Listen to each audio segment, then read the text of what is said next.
தைப்பூசம் கடைசி ஒரு நாள் விரதம். இப்படி மட்டும் இருந்தால் முருகன் நீங்கள் கேட்காதது கூட கொடுப்பார். இந்த ஒரு நாள் விரதம் இருந்தால் 48 நாள் விரதமிருந்து காவடி எடுத்த பலனை கொடுக்கும் அளவு அதிசக்தி வாய்ந்த விரதம் இது.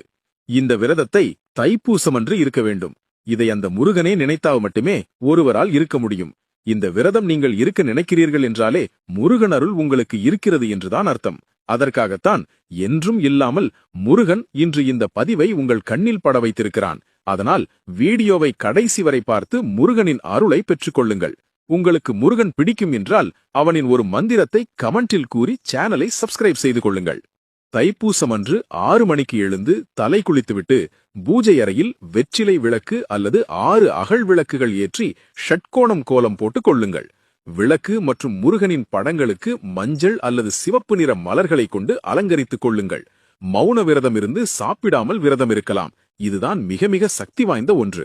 உடல்நல பிரச்சனைகள் இருப்பவர்கள் பால் பழம் எடுத்துக்கொள்ளலாம். இளநீர் மட்டும் குடித்து விரதம் இருக்கலாம். 6 மிளகு சாப்பிட்டு விரதம் இருக்கலாம்.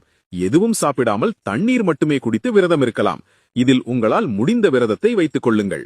மாலை கோவிலுக்கு சென்று விரதத்தை முடித்துக் கொள்ளலாம். இல்லையென்றால் வீட்டில் நெய்வேத்தியம் செய்து அதை சாப்பிட்டு முடித்துக் கொள்ளலாம். தைப்பூசம் கடைசி ஒரு